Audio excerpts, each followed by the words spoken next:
Okay, it's been a while. I had to take some time off because I was getting a lot done, and I can't wait to share that with you. But not quite yet because today is going to be all about Robert Espericueta. He is a hero, and we are going to get into why. Hey, Robert, it's so great to see you again. Thank you for joining me on So Zoom In. I really appreciate it. Thank you for having me. I'm just so glad we were finally able to connect. I have to say, you are a hero. And I say that because so many things that happened to you in just one night changed your life and changed the lives of so many people. And you have a new book out that was just released last week, Queen Isabella Causeway Collapse.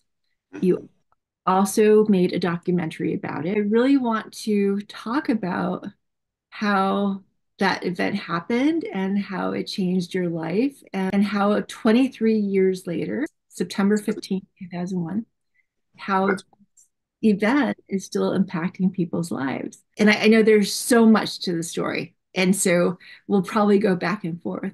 But that night, 9/11 happened just 3 days beforehand. The whole country was in shock and heartbreak and disarray, and it was total chaos. But 3 days later, you're out night fishing with your cousins and your friend, and a bridge collapses and cars start flying off. And you notice that in that moment, did you know your life was going to be changed forever? no, no. So What was going on through your mind when that happened? helplessness. There's no, it's almost as if your mind goes blank and then there's really no thought process or rhyme or reason why you're doing things. It's emotion driven. It's it's something that radiates from your chest. And if you're lucky enough to react in a positive, useful way, well then great. But I don't remember thinking anything other than how helpless we were. You know, these cars were falling Right. approximately 87 feet, right? So if you're, next time you're walking down the street or driving and you see a telephone pole or an electrical pole, those are about 30 feet high in length. So stack three of those on top of each other, and that's the distance, more or less, that these cars were falling. And it takes them approximately about 3 seconds. But for those 3 seconds, the profound helplessness that you feel when you know that there's nothing you can do, that's what I took away with me that night. That's what I remember the most in terms of At, feeling. at what time was this when you first saw this? The first car, if I'm not mistaken, went over the bridge at around 1:45 a.m., almost 2 in the morning. Had you been night fishing before, or was this something that you and your cousins and were? So it wasn't the first time I had been on a boat night fishing trip. It was, however, the first time that I had been the captain of the boat with its own passengers and people I was responsible for. My uncle, my Theo Leonard Moya, he always took us fishing. You know, we were always on his boat. It was always at night. He had a very adventurous soul and an infectious laugh. So every time he said, let's go fishing, it didn't matter the time of day or evening or morning. Mm. Those that he invited were in. So I had been on the water in the evenings, but I had always been under the care of someone else. This was the very first time I had taken a boat out that I was to captain myself and be responsible for the individuals and the lives on it that evening. So it's kind of like a two-part answer. Yes, I'd been there, but this was a very new experience for me on that same note. Now, that particular location where you were at, you weren't supposed to be in that particular area, right? That just happened to be by happen chance. Is that correct? Correct. So that evening, we realized quickly that our plans as to where we were going to fish Mm. had been altered because the boats that we normally were on were small vessels, and and back then we didn't have smartphones. You know, we had these flip phones, and so nobody had access to a compass. And if your boat didn't have one on it, well, then you didn't have a compass. So we would use this huge 3 mile long causeway bridge, so to speak, as our beacon home. So we would travel away from it until we could barely see the lights and the cars on it. And so we always knew that we had to stay within visible range of it. But that night, as we were crossing the bridge, all of its highway lights were out. So from the water, you couldn't even see the bridge. It was just a slight dark silhouette, and occasionally you'd see these cars that looked like they appeared to be floating over the bay because all you could see were their headlights and their tail lights, but the highway lights were out. So had the highway lights been on, we would have ventured away from the bridge, and it would have taken us so far away that we would not even have heard the accident. We would not have been there. And so that's such a profound thing because that evening, still to this date, was I think it was the strongest recorded riptide was taking place that evening. And there was a small craft advisory. And this small craft advisory stated that any vessels smaller than 20 feet long were not to be on the water that evening. Well, again, I had just gotten the boat. I had just purchased it maybe about a week and a half before 9/11. Mm-hmm. And I wasn't really informed, and so I had no idea the kind of conditions we were going to be in. But all of the locals, mm-hmm. both on the Port Isabel side and the South Padre Island side, are very savvy when it comes to maritime laws and rules and safety procedures. So we wound up being the only vessel in the water on the bay that night. Well, right. So okay. Again, you were a young guy. You're all really. So I was 21. Okay, so all right. So, yeah. So had the lights been on, we would have ventured too far away to have ever served or assisted anybody during the accident. At what point did you realize that people were in danger? Immediately. I mean, there was just there. So, mind you, we're fishing when the bridge collapsed about 100 yards away from it, north, and we're parallel to it. But here's what's astounding. Like, here's what makes my skin crawl when I think about it. There's, over 100 and some odd pillars that carry this bridge across the bay. Mm-hmm. Just before we got into the water, I was fortunate enough to reach a bait shop before they closed. I mean, this guy was flipping his open sign to close as we started banging on the door, begging him to let us come in. And so he did. And the last thing that he said to us was just, hey guys, tonight you might want to just tie up to one of the pillars under the bridge and just kind of fish the bottom, and you'll catch something. These bait clerks always have the scoop, like where the fish are biting and where to go and whatnot. So since we weren't going to be able to go to our regular spot and use the bridge lights as our beacon back, mm-hmm. we listened to the bait shop owner and we tied up to a pillar. Again, mind you, over 100 and some odd pillars. And we tie up to the exact pillar that will later be hit by a barge that brings the bridge down. And so while we're under that bridge and we're tied up to that pillar, we can hear the tires and the vehicles bouncing around on the bridge, and you can hear that thump every time they go over those junctions. And it sparked the conversation. My cousin Leroy looked back and said, hey man, what would you do if a car fell out of the bridge and landed in front of you? And my honest initial answer was, absolutely nothing. Look at how dark it is out there.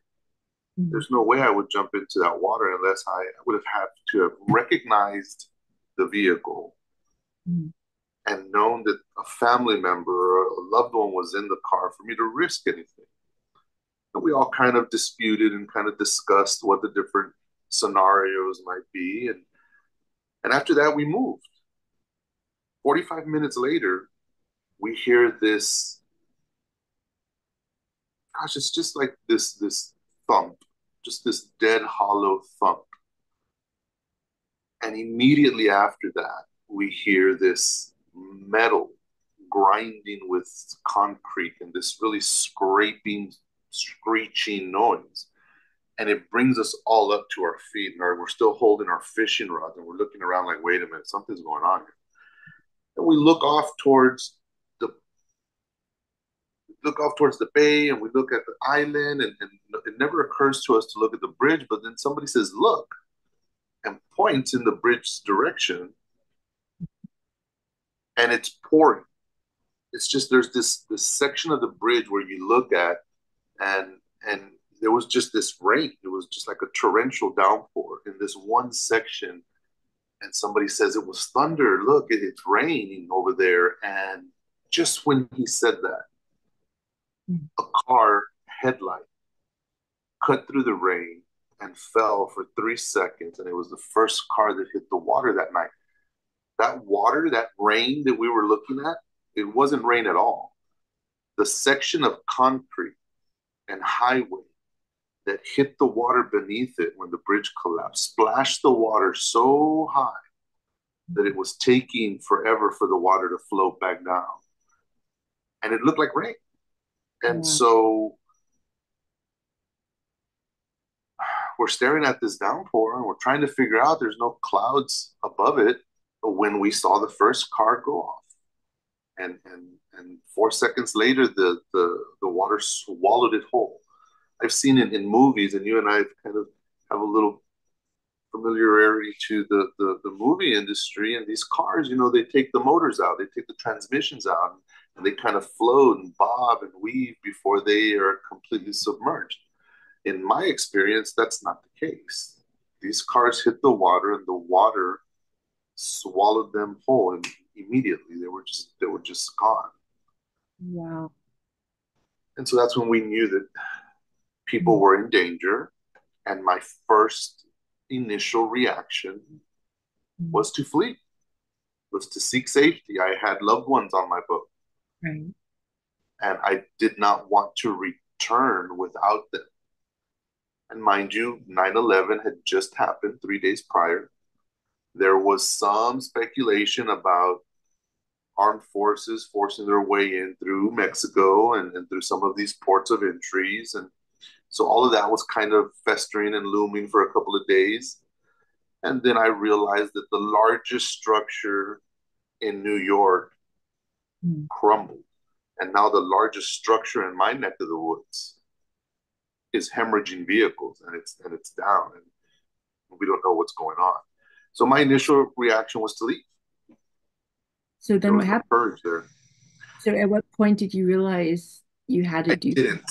My cousin. So if you can imagine me sitting at the helm, something? I'm sitting kind of right here, and I'm about to drive away, Right. turning on the boat, when behind me, my cousin, Roland, the second to the eldest of us, Mm. very gently, very, I don't know, it's just almost like ordained, man. This guy, like, he was so calm. He placed his hands on my shoulder, and back then I used to shave my head bald. I used to be completely bald. And Mm. before I could realize what he was doing and kind of shrug him off so that I could get the boat in gear so we could leave, he kissed the top of my head. Mm. He just and hugged me and said, "Calm down. There could be kids in the water over there, Robert. We can't leave. And if something happens to any of us, tell our parents that we died saving lives and trying to help." And I looked up at him and I realized that he was absolutely right. Our parents raised us to help, and there could be children in the water, and we each had a 2-year-old at home Mm. waiting for us. Mm. He said, "Would you want somebody to help if your son was in the water?" And I looked at him, and he transferred that courage Mm. and that steadiness, and he gave it right to me. And then after that, it was just, there was no question in my mind. There was no hesitation. There was no fear.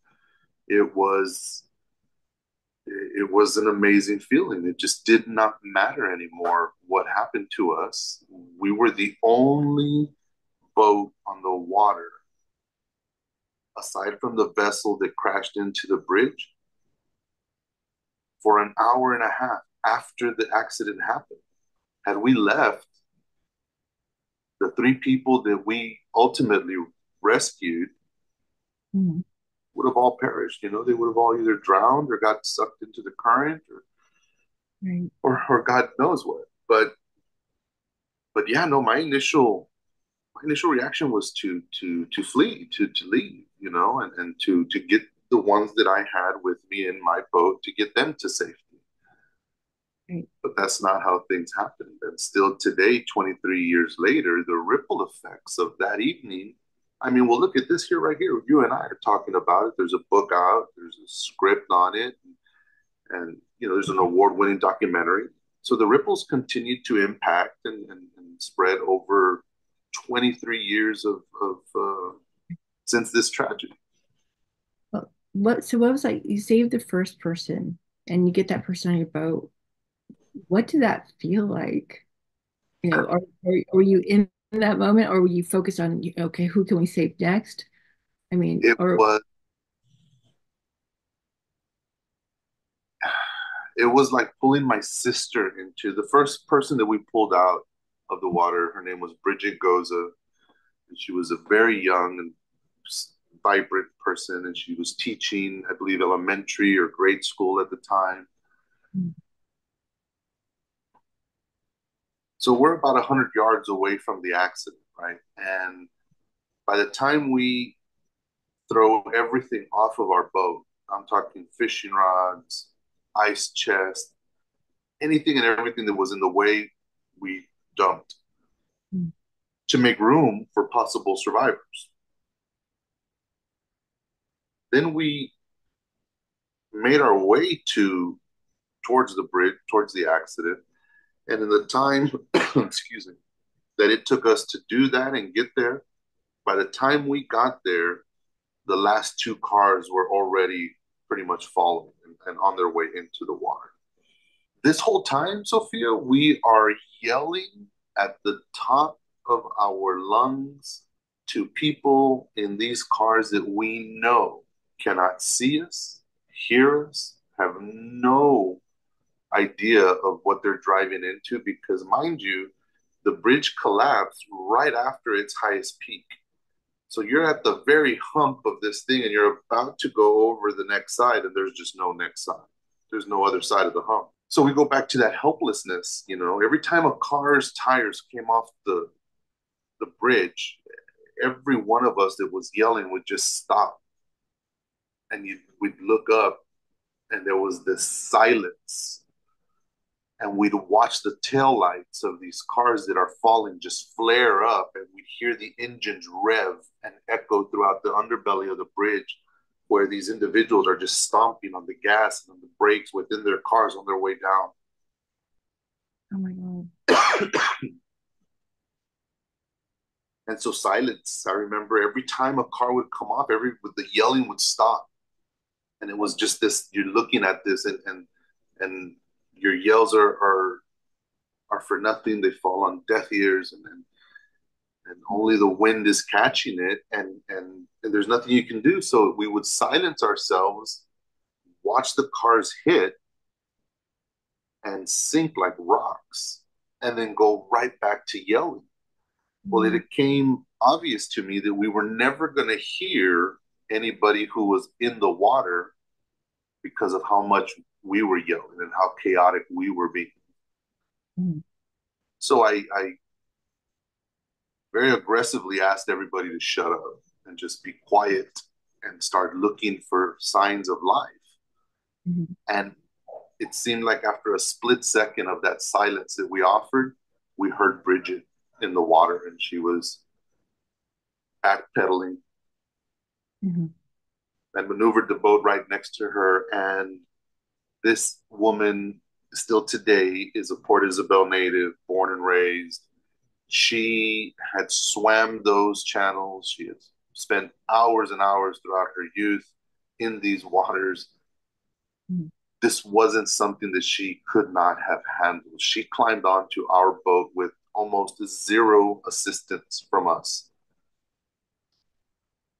Wow. Once we pulled her in, Sophia, the feeling of validation or worth or value was just amplified. It was, imagine you're digging through a little pile of dirt, and there's nothing, then you find a little gold nugget, and it only makes you want to dig deeper and faster, and so that was the motivation she gave us. There's life in the water, and we need to get it out. And so we did. We pulled her on, and we're holding her from her shoulders, and we're checking her out, and there's just a little scrape on her forehead. There's not a cut, bruise, ding. She's in basically perfect condition. And she starts patting herself and looks at me, and she makes eye contact with me. And she said, "My purse." And she gets up and jumps out of the boat back into the water and retrieves her purse. And it became Okay. abundantly clear to me that the connection that women have with their handbags is it's a deep one. It's a strong Something one. must have been in the purse that she really wanted. As she dove into the water, she looked at us and she said, "I got paid today."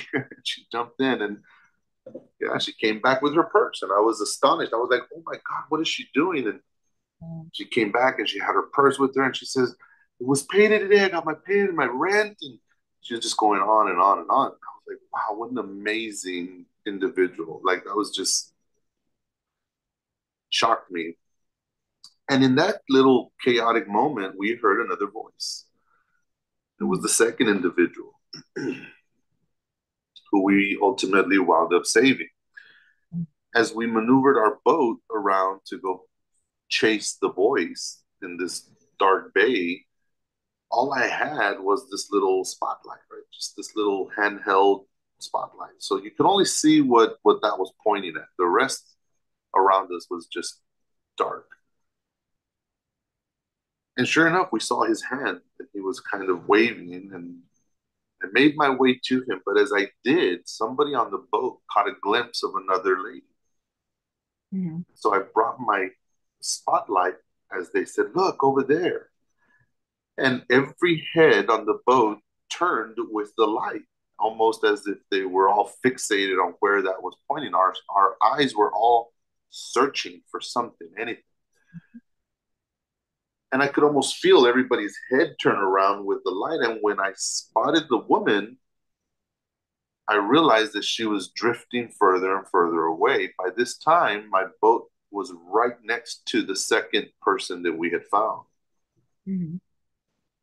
But he wasn't screaming, he wasn't frantic, he was mostly confused. Okay. And the lady that we all saw was frantic and waving her hands, and just exuding a tremendous amount of urgency. So Wow. I made the decision to throw Gustavo Mhm. a flotation device and abandon the efforts of having to put him on the boat because No. his knee was injured and he really couldn't move it. Was it And was the we water left him there. was the I'm water sorry? cold? Was the water cold at that time? Or? No, no, the water was warm and murky and dark and just and pitch black. I mean, you're stargazing in looking up at the water at the sky from from a bay that you were driving over. He was just confused and Okay. But but this. Mhm. but but lucid and just calm and just help. And so I said, "No, I can't help you yet, sir. Take this, hold on to this." We threw him a life jacket, and I made my way to go chase this frantic woman that we were all pointing Mhm. at. And so that was a difficult thing to do, to leave somebody there in fear, just in an accident. But it was just, I couldn't bring myself not to go and at least try to let that lady know that our intentions were to aid her. Mhm. We left Gustavo there, and I've always felt guilty about it. But we make our way to this lady, and on our short trip to her, she submerges and disappears, and then kind of comes up, a few yards further away from us, and so everybody's fixated on her. Right. Finally, we get to where we can almost see her facial expressions. I mean, she's right there. And I have to be careful not to get too close because of the propeller. We don't know what other bodies are in the water. So we're being careful, to say the least, and aggressively careful. So I shut the boat down and kill the motor before we make contact with her. And my two cousins, like, just basically they're about to jump in after her when Right. she just sinks. She's gone. And it's just they jump in and they splash around and they're looking and they're trying to shine the light. Where is she? Where is she? And we're all focused on one side of the boat when somebody yells, "Oh my God, look!" and points at the opposite side. Mm-hmm. And there was a young man floating with his head down in the water. Mm-hmm. So we gave up looking for the lady and we aided this other man, young man, about a little bit older than I was back then, maybe 24, 25. It was the first time, Sophia, that I had seen anybody with those kind of extensive wounds. I'd seen, broken arms and, little cuts that needed stitches and, household things. But this individual was severely damaged. His forehead was kind of pushed in, concave, and there was this flap of skin and hair that would come up where I'm assuming the windshield kind of just shaved the layer of him, Mm-hmm. almost as if it was an attempt to scalp him. He wailed and yelled and cried of pain in his back, his abdomen, and his hands. And he would pass out and come in and out of consciousness after we got him on the boat. We continued to look for this lady, but she was gone. So we had to go back and address Gustavo, who we had left floating in the bay. We get back to Gustavo, and he is still calm and still wanting to make contact with his family. And we bring him aboard, and we make our way back towards the bridge. And this is the first time that I look at the magnitude of the damage. There's an electrical line that ran underneath the bridge and fed electricity from the mainlands to the island. Mm-hmm. This this massive cable of just copper and electricity and voltage is whipping around like a string in the wind because of the current that it's producing. And occasionally it would touch the water. And as soon as it would touch the water, there would be this little sonic boom, like you would hear and feel this boom. And it would send that cable popped up and flipping around and dangling, and it'd come back and hit the water again and boom. And every time it did that, it was like the finger of God touching the bay, and you could see the water beneath it, and it was like a big flashlight on the water. Next to it was a water main that fed fresh water to the island. And that water 8-inch line is cascading an 80-foot, 87-foot drop of pressurized water. So we could hear the humming of the electricity and the crashing of that cascading water onto the bay, and that all of those noises and things was super chaotic. I'm looking at this thing and I realize that we're alone. There's nobody out here. I don't know what to do. I don't know where the nearest boat ramp is. I don't want to go under the bridge because it doesn't look stable. And I begin to panic. And just then, about an hour and 20 minutes later, after from the time the bridge collapsed and now kind of We're situated. We have three survivors on my boat. We hear this foghorn kind of blaring in the darkness, and it was this huge, huge, huge Coast Guard vessel. Mm. And we had a very unpleasant discussion, and basically they were ill equipped, and I don't mean in the regards of their tangibles like their boats and their safety things. They were ill equipped mentally to deal with what they were witnessing. They did not respond, and Do you think that they was were. because what Go happened ahead. on the island, or what I was? don't know. I think that they knew better than we did that there was no rescue anymore. That Mm. any efforts that were going to be made was going to be recovery, Oh. getting the bodies out because so much time had gone by. Mm. We came to find out later that the three survivors were the only individuals that were wearing their seatbelts, and they were the only individuals that had manual windows. All the other cars and all the other passengers that hit the water were in cars that had electrical windows. So when it hit the water, the electrical stuff short circuits and you can't lower your windows. And none of them were wearing their seatbelt. However, nobody in that accident perished due to the fall. Everyone drowned because they could not get out of their vehicles. So how many people died? Um, 8 people passed away that night. 3 survived, and Of you. 9 cars went in the water. So they survived because of you and your cousins. I'm going to say that Rene survived because of us. I believe that Bridget and Gustavo would have survived nonetheless. They Or- were.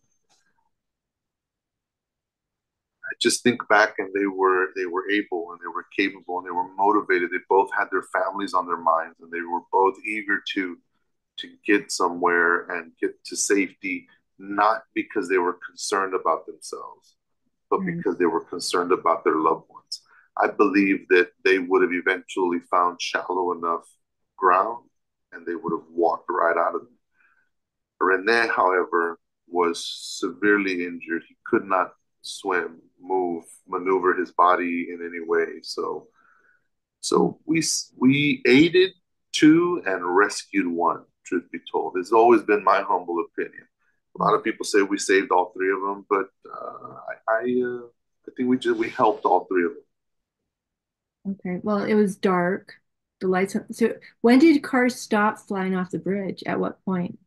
So I had just bought this boat, and so when you buy a new boat, the dealership gives you this little handbook, and it has all of these things that is recommended you have on your boat. Well, I went to Academy, our local sporting goods store and outdoor activities store, and I bought everything on that list.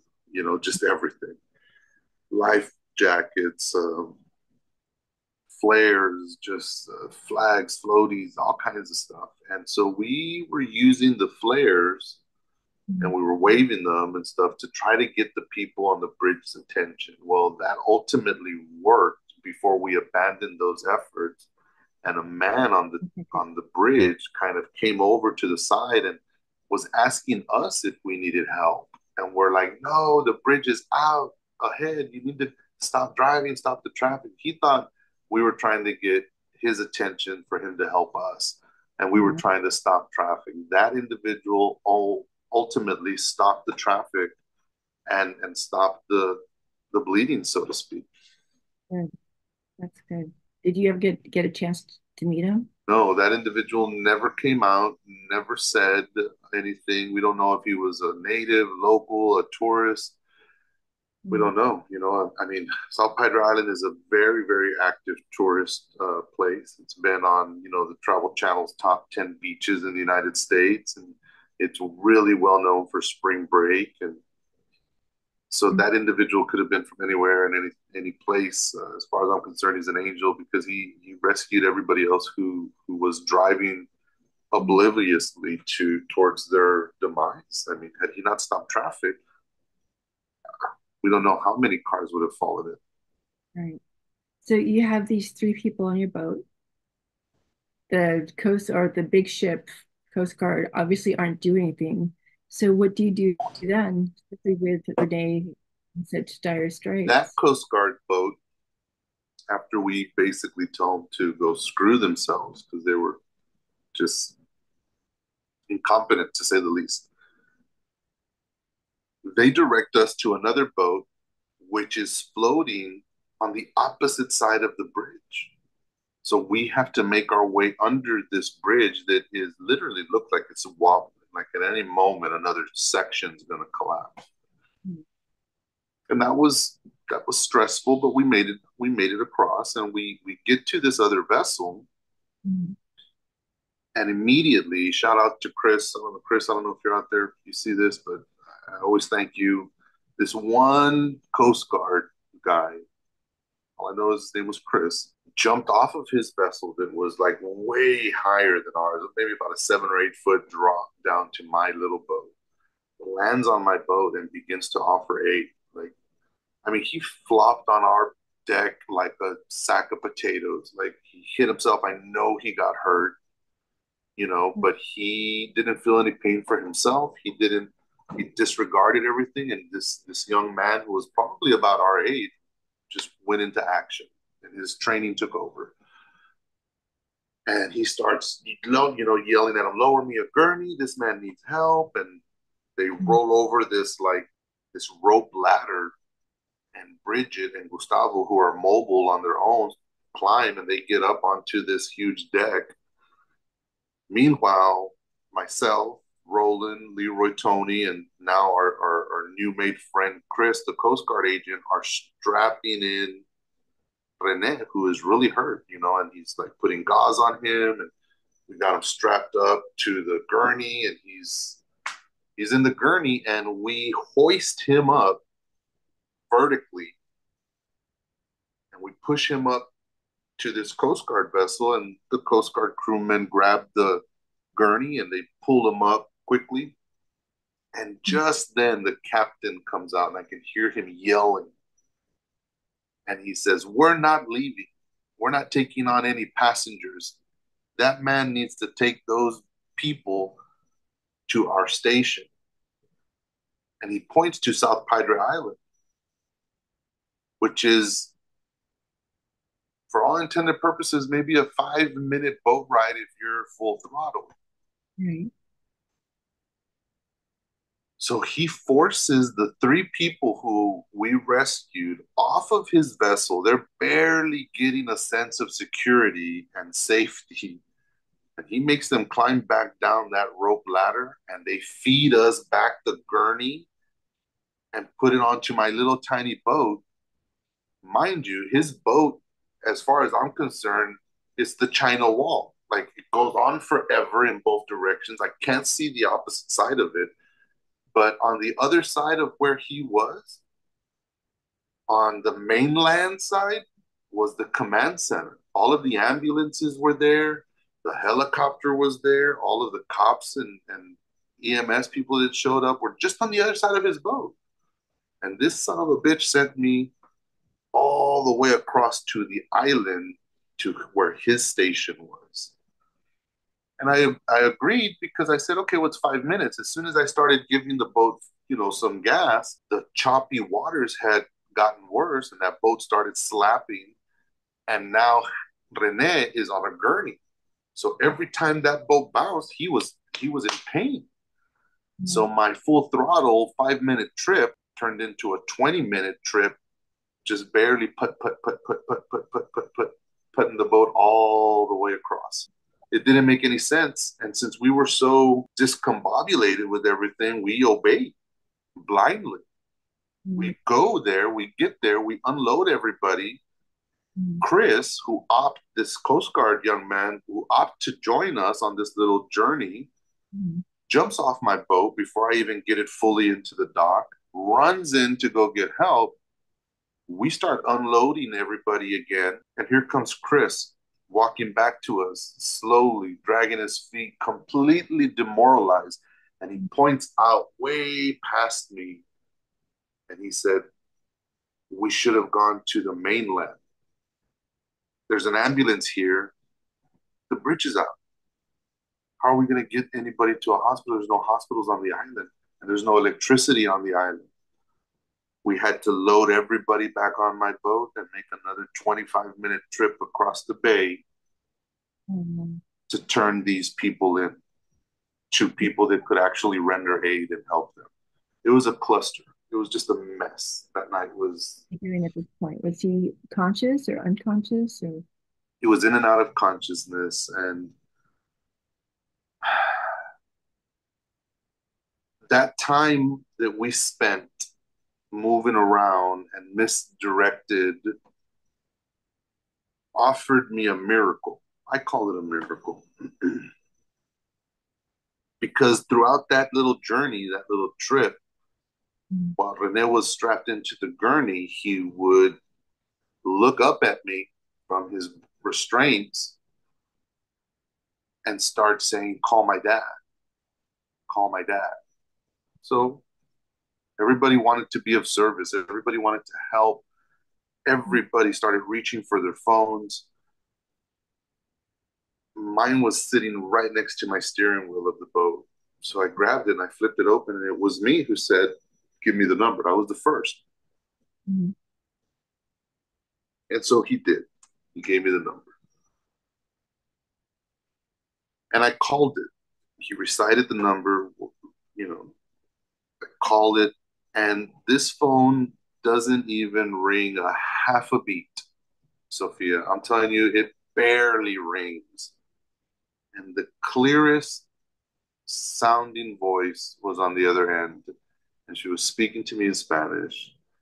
Mhm. And I told her, "Señora, su hijo se acaba de meter en un accidente y tiene que regresar al hospital." Telling her, "You need to get to the hospital. Your son's been in a horrible accident." And she tells me, "Be calm. You guys are okay. Tell him I love him and everything's going to be okay."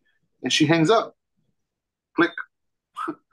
Doesn't ask what hospital, doesn't ask what happened, doesn't even seem to care what his state is or what his current physical condition is. So I look down at him, who's lying next to me now because we had to put him in the center of the boat so that he would fit lengthwise. Because if not, he'd be kind of tilted up on the seats. He had to be on the floor of the boat. So his head's directly next to me. And I looked down and I said, "I just spoke to your mom and she said for you to be calm and she loves you." And he literally wants to come out of his restraints and says, "No, no, no, call again. You call my dad, call my dad." And I said, "Okay, okay, I'm sorry. I don't know. I must have dialed the wrong number." And give me the number. And he starts giving me the number. And I'm looking at my flip phone. It's the same number. So I call it again. Mhm. And this time it rings two or three times. And then she picks up. It's the same voice with the same serenity and the same tranquility. And it's just very peaceful.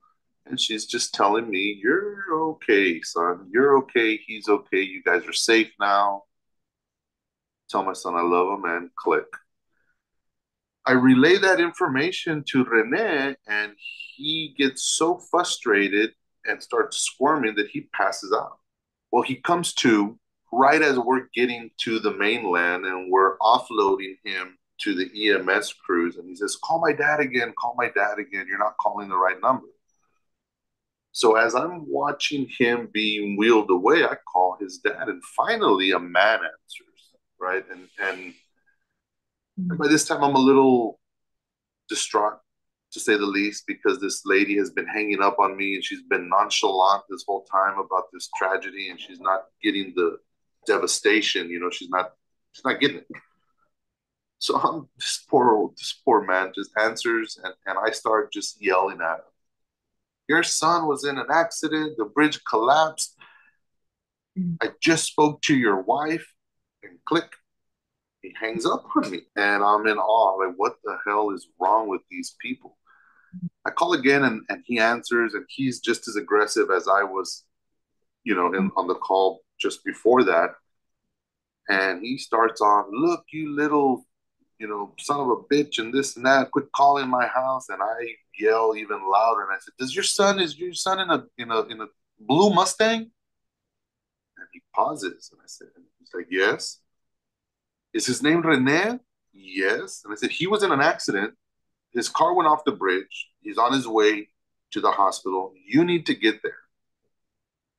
And he says, you're not joking. This is not. And I said, no, sir. This is your son is probably going to die. You need to get to the hospital. And we hang up, and I don't talk to him for the rest of that evening.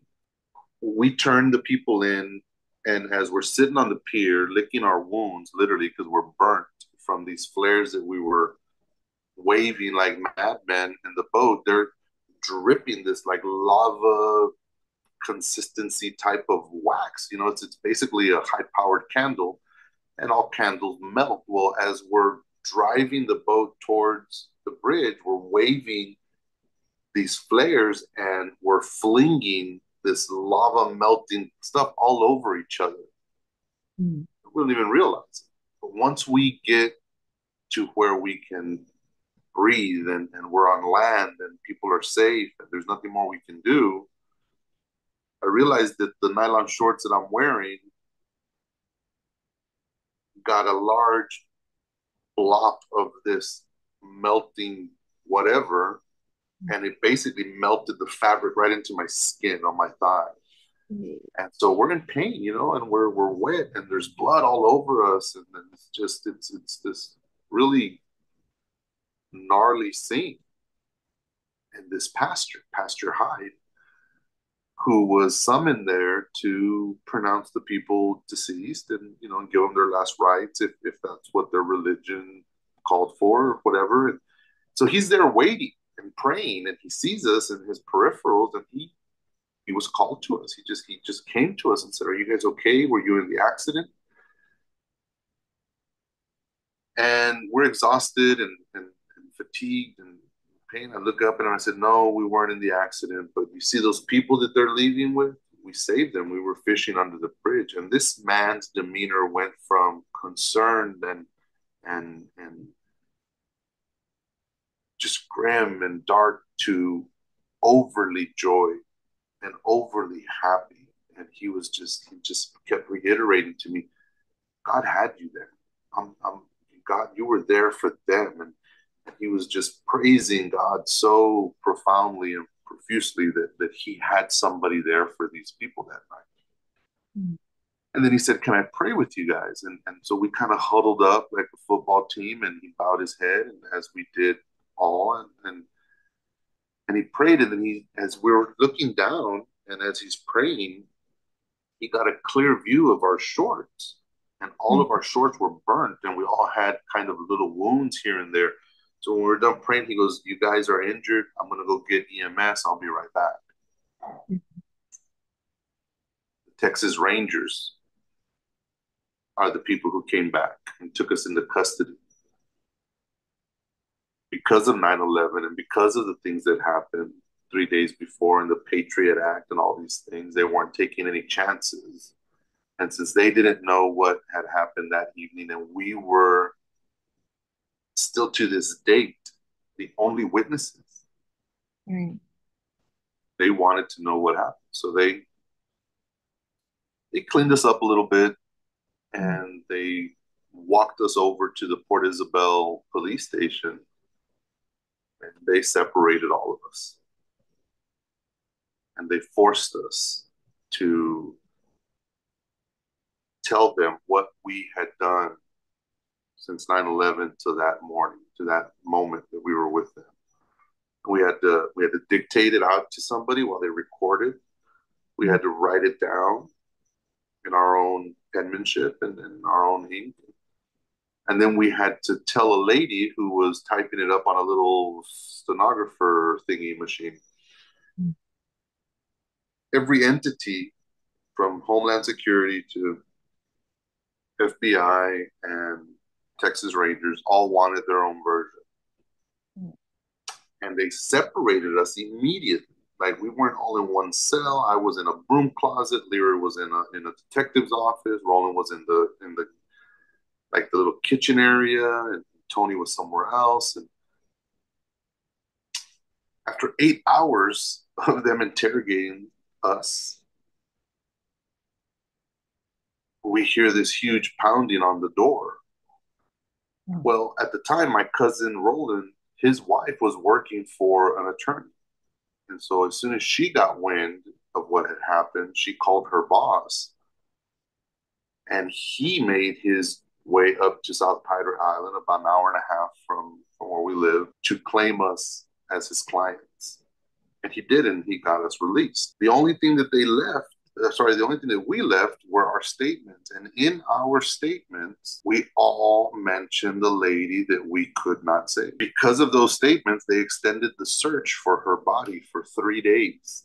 Even after they had recovered every single corpse and vehicle was dragged out of the Laguna Madre, they still extended the search for her remains for 3 days. And it was an astronomical number, the amount of money it was costing them to look for her. But after 3 days, there was no missing persons filed. All of the bodies had been recovered. Nobody was looking for anybody, so they called off the search. I'll never forget. I was at my home on the couch when the phone rang, and it's my attorney, and he was the one who notified me that they had called off the search, and my heart sank because I felt like had I gotten there sooner, we would have saved her. And my attorney is really riding the publicity wave and like promoting us as the four fishermen and the heroes, and he's trying to get us on Oprah, and he's trying to get us on, the Good Morning America. But 9/11 was happening. Nobody would see anything. There could be dancing elephants all over the world, and nobody would even turn to look, because 9/11 was rightfully so on every single television screen, on everybody's mind. But he was very thirsty for that attention. So he really tried to parade us all over the place. And so he created this event where the local news stations were going to meet us all at the hospital for the reunification of the four fishermen and the three survivors. And they wanted to get this footage and all this. So he orchestrated that. That day we get there, Bridget Goza, the lady that we found first, and Gustavo Morales, the gentleman that we left floating in the dark while we went to go look for this other woman, were there. And they were standing right outside of the hospital room where Rene was laid up in, recovering from his injuries. So we had a kind of a little meeting outside for the first time again since that night. And as that's happening, the hospital room door opens, and a short, stout little man comes out, and he's not interested in anybody or anything. He literally leads with his finger and says, "Which one of you guys called me that night to tell me that Rene was in the accident?" And I raised up my hand. I said, "So that was me." I thought I was about to get my ass chewed out because I know I cussed at him. Mm-hmm. And his eyes just glazed over, Sophia, and he looked at me, and we were the only two people in that hospital room at that very moment in that hallway. And he said, "You said you spoke to my wife. You said you called and you spoke to my wife." And I said, "Yes, sir. I called her twice, but I think she was asleep." And he grabbed me as he was shaking my hand, and he said, "My wife died 2 weeks before the bridge even collapsed in the room that's directly behind me that my son is in now. I hung up on you and I yelled at you because you kept telling me that you spoke to my wife, and my wife had been dead for 2 weeks." And we all looked at each other, and that was my truth. Nobody else heard her voice, nobody else, but everybody witnessed me make those calls. And every time she'd hang up, I'd look around, and I know I cursed her. God forgive me. This lady, which wasn't the word I was using, keeps hanging up on me. But it was passed out. They were like, "Keep calling." That man pulled me in and hugged me and transferred his gratitude with me and to me in that hug. He couldn't speak. He was so choked up. He pushed the door open and led us into the room to go say hi to Rene, who was heavily sedated. We were there to kind of get pictures of us shaking his hands and next to him, and on him on his way to recovering. When we shuffle in, there's about 7 or 8 of us between the camera crews and the 4 fishermen, the 2 survivors. The doctor was there. Somebody, I forget who it was now, but somebody just gasped, just and starts kind of patting me. I think it was Bridget. Mm. And she gestures to the nightstand, this medical stand. It's not even like a furniture piece, it's just like this medical nightstand. And on it is a picture. And the picture is of a lady in a white blouse. And she says, Robert, that's her. That's the lady that was in the water. And I look, and she wasn't lying. Each and every one of us looked at that picture, and without acknowledging it or freaking out, we all recognized her from that night. We told his dad, Mm. and he grabbed the picture and he said she loved him so much. She loved him so much. Of course, she would be there to save him. And she wasn't even his maternal mother. He was our adopted son. That night and that day, even 3 weeks after the accident, Mm. and to this day, I believe it. I believe that we were there through divinity, whether it be the universe or God or Allah or Buddha, whoever it is that people give their faith to and their hopes to, was had a hand in it. Mm. That energy that we have, it doesn't stop. That Right. that that that love that we cultivate and that we nurture Mm. and grow, it does not stop. It doesn't stop for moms. It doesn't stop for dads or siblings. What we saw that night, and I chose to put her into the book and to the documentary and to the storytelling only after we recovered our statements that we gave 8 hours after the bridge collapse. We were interrogated like if we were terrorists. And in all of our interrogation reports and in all of the affidavits, that woman exists. And she's described by 4 to 6 individuals. Wow. We all saw her, so much so they extended the search for her at the cost of almost $1 million for 3 days, implementing local units, the U.S. Coast Guard, sonar detector. I mean, they really tried to find this lady because she is on all of our statements. Wow. And then 3 weeks later, after the bridge collapse, we run into her again, sitting on a nightstand in a picture frame next to her boy, who she led us to. Had she not gotten our attention and pulled our focus away so intently and intensively that I abandoned somebody who I was already about to pull onto my boat, she yelled at us so frantically that I abandoned him to go get her. And then she just vanishes, and I find her son, her adopted son.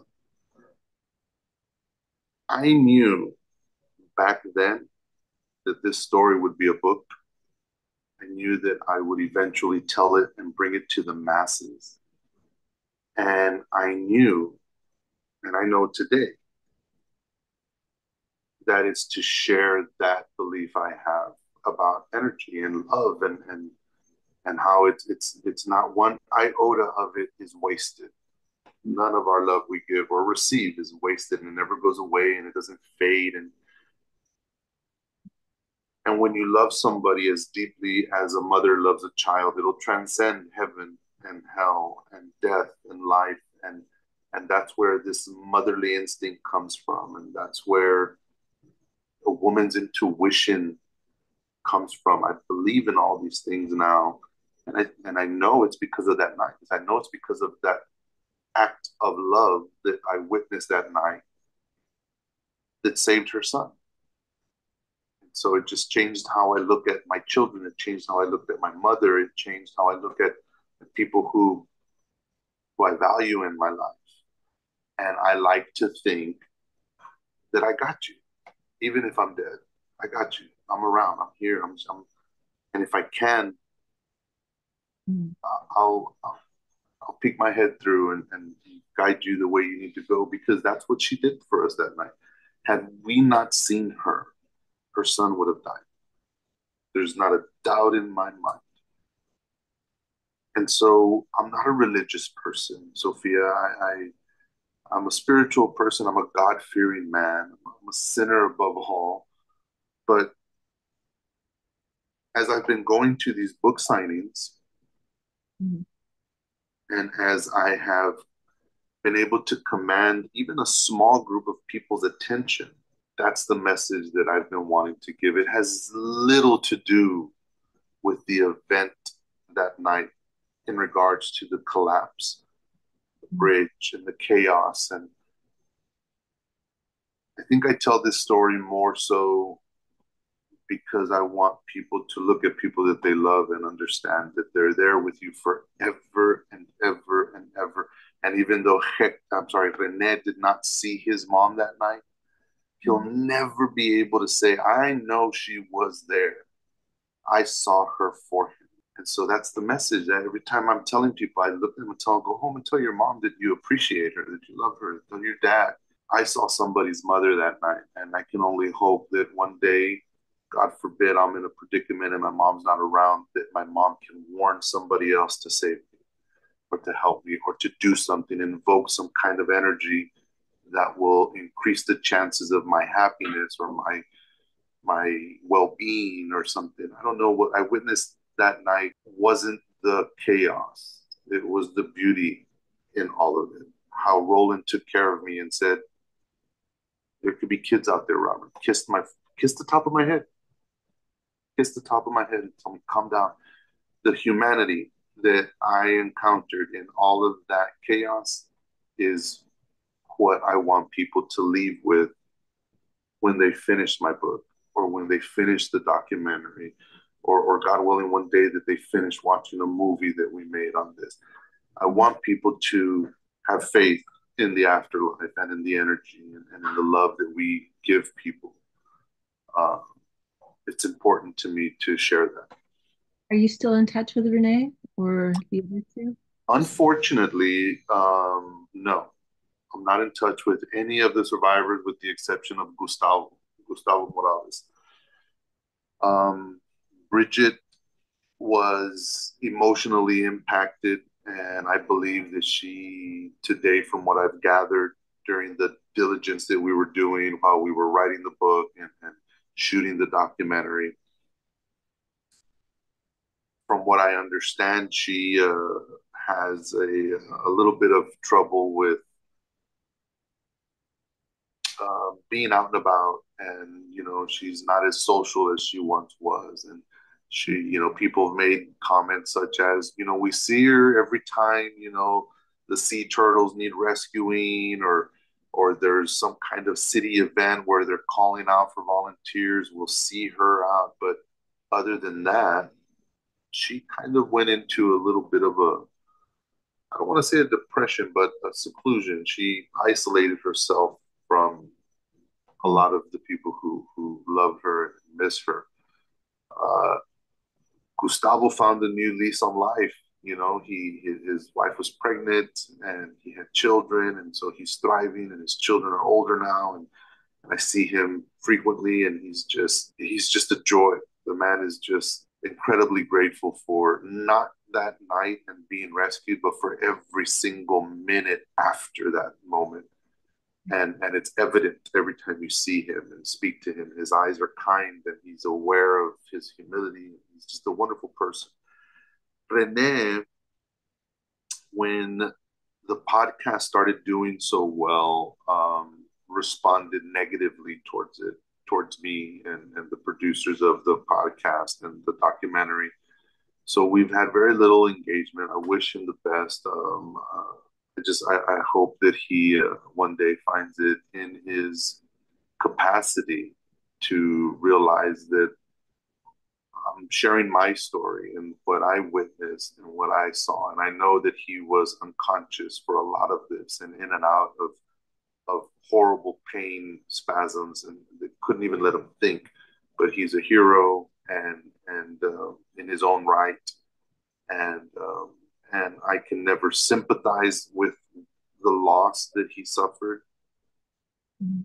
but I try to empathize with him as much as I can. That young man, within a span of 2.5 weeks, lost the two most important women in any man's life: the woman who raises him and the woman whom he chooses to raise his kids. Oh, so His his mother passed away 2 weeks before, and his fiance died that night in the Mustang. So this individual lost these two amazing people whom one he picked to spend the rest of his life with, and the other one picked him to spend the rest of her life with. And so our mothers and our wives and the women who we choose and who are chosen for us, those two women are pillars in any man's life. And he lost them both within a 3 week span. I can never sympathize with him because I've never lost anybody of that magnitude or importance to me. But I wish him the best, and I hope that he finds tranquility and peace. And I hope that there was a purpose that he comes to term with as to why he survived that night. I know that everybody has survivor's remorse and kind of feels like, why me? And both Renee, who survived, and Bridget Goza, who survived, had friends and acquaintances who did not. So that was a burden that they carry with them, and so I wish for both of them just mental tranquility and just kind of peace and relaxation, and yeah, that's it. But I don't have a lot of communication with them too. That's so much trauma for all of you, for you, I mean, all of you just to experience that. So you started a podcast. What at what point did you start the podcast to talk about these events? After the accident, we became a part of this huge class action lawsuit. So our attorneys immediately put us into counseling, and I was struggling. I was struggling with PTSD. I couldn't. The smell of gasoline would trigger me, and I couldn't. I just become paralyzed in memories and flashbacks, and or driving at night. If I was driving at night and I was going over an overpass, as soon as the car in front of me, as soon as their tail lights would disappear on the other side of the overpass, I'd get anxiety. I'd move over to the shoulder and creep up and I would make sure that the other side of that overpass was stable and present. So I was struggling with some things, and I would wake up at night. So they put us through counseling, and my counselor or my therapist said, Robert, I need you to start just kind of writing everything down. And so I did. I started writing, and then during COVID, several years later, mind you, I've been telling this story to anybody who would listen. It was therapeutic for me. I felt like having these memories and this incident all in my backpack was too much. So every time I found somebody that would listen, I'd take some of that memory and give it to them, and it would lighten my load. So I would tell everybody, and eventually I just felt so light, like, all right, I've given this to everybody. And every time I tell somebody this story, it feels less heavy on me because we're carrying the weight. Now more people are carrying the knowledge.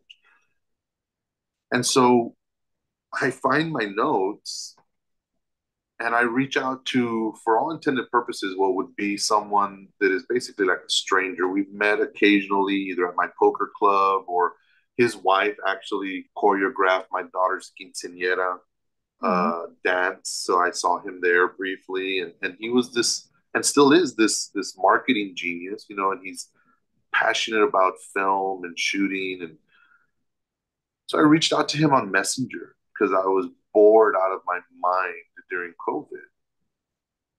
And he blew me off, completely blew me off. Like, just, yeah, whatever, man, we'll talk. Then I texted him again and I got the cold shoulder again.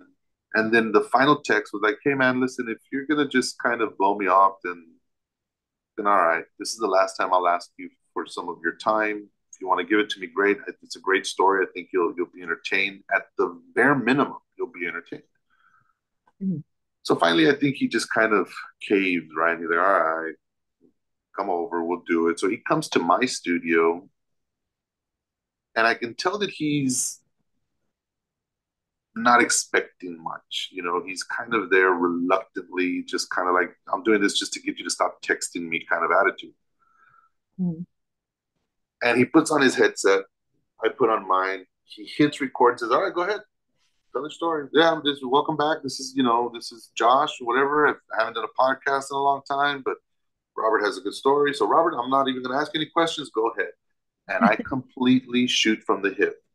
Hadn't rehearsed it. We didn't have anything written down. I didn't have any notes. I spoke to him for an hour and 30 minutes. Mhm. He took it raw, put it on his YouTube account, and got a lot of attention. And the comments, surprisingly, were not bad. None of them were negative. None of them were derogatory or teasing or insulting. Everyone was just over affirming with positivity. You got a great voice. You're a great storyteller. This should be a movie. This should be a book. You should make a documentary. And that's what happened. We started with these positive comments, just started feeding us and feeding our energy and feeding our souls. And so I told Josh, I said, look, man, we did good on the podcast. I have this whiteboard, this white dry erase board. Let's kind of storyboard it. Let's see who we can interview, and let's see. And this documentary went on to win like 16 best featured documentaries, and first, best first time director, and so all of this hype, from not hype, just positive energy. There's no hype. It was all true, and we were fact checked by several sources. People were really trying to bring this down, and it just every time that somebody came at us, they would follow with silence or with an apology. Like, I'm sorry, yeah, you were right. This was right. I fact checked this. This is what you said it was. And Juan Carmona, who is a co-author on our book, heard the podcast and he reached out to me. He said, Robert, I am a history teacher and buff. I've published two books about local South Texas history. One is about a really, really tragic accident that happened with a school bus one morning about 30 some odd years ago. And the other one is a story about the Underground Railroad that actually crossed our plains here into Mexico. So this was kind of the tail end of it. You hear about the Underground Railroad up north and everything that they were doing, but ultimately all of those avenues funneled down to the Rio Grande Valley, and this is where they were crossing into Mexico. And about the Latinos who were helping um, these people accomplish this and sneaking people around and getting them to safety. So he had these two books, and I don't know why, Sophia, but I trusted him immediately. He said, I have this. This is my experience. I would love to collaborate with you. And can we write this book together? And so we did. I said, Juan, let's do it. It's your carriage. I'm riding shotgun. Tell me what to look out for, what I need to do, and you get us there. And he did. He did. We recorded podcasts. We had writing sessions. We had brainstorming sessions. We had days where we were researching stuff and fact checking our own stuff. And so he helped me realize a lifelong goal of becoming an author and having a book published. And that came from a foreign source. It came from a complete stranger, and it came from from somebody who this tragedy brought me, who is genuine and who's an asset to my life and who is appreciated by me. And so the things that this accident has done, and I like to believe every accident that has transpired to you, to me, throughout the world creates these ripples, in our time, in our lifetime. And yeah, there are some that are tsunamis, and they overwhelm us, and they drown us in emotion and in thought. But when the tsunami hits, and after everything kind of clears up and the waters are not muddied because of the ugliness that happened, you find little pearls like Juan, who was brought to me through this project, like yourself, Sophia, who this project brought us, together. And every little thing, no matter how large or how small or how insignificant you might think it is leading us somewhere, and it's helping us somewhere. And so you just gotta understand that tsunamis are meant to do damage. They're meant to clear the way, There you go. Clear the way. but then you're left with new growth, and you're left with new buildings and opportunities and understandings about yourself and those around you. And so this accident, this tragic night was my tsunami. It was my catastrophe. And now today I do my best to make the best out of it for myself and for those who hear the story, and who take something away from it. Well, so the Queen Isabella Causeway Collapse is available on Amazon, right? So Yes. people, it's also available on Kindle. Yes, it's available on Kindle, on Amazon, and just about any network or platform that you can get a book on. And you'll find it like at Walmart and at Target, Costco's has it, different Uh, places will host it. Barnes and Nobles definitely has it. like I said, you have an amazing voice and Well, you're thank a storyteller, and the stories are very engaging. And just what you experienced, I you. mean, talk about life altering. So even though this happened 23 years ago, would you have done anything differently knowing what you know now? Oh man, not that night, not that night.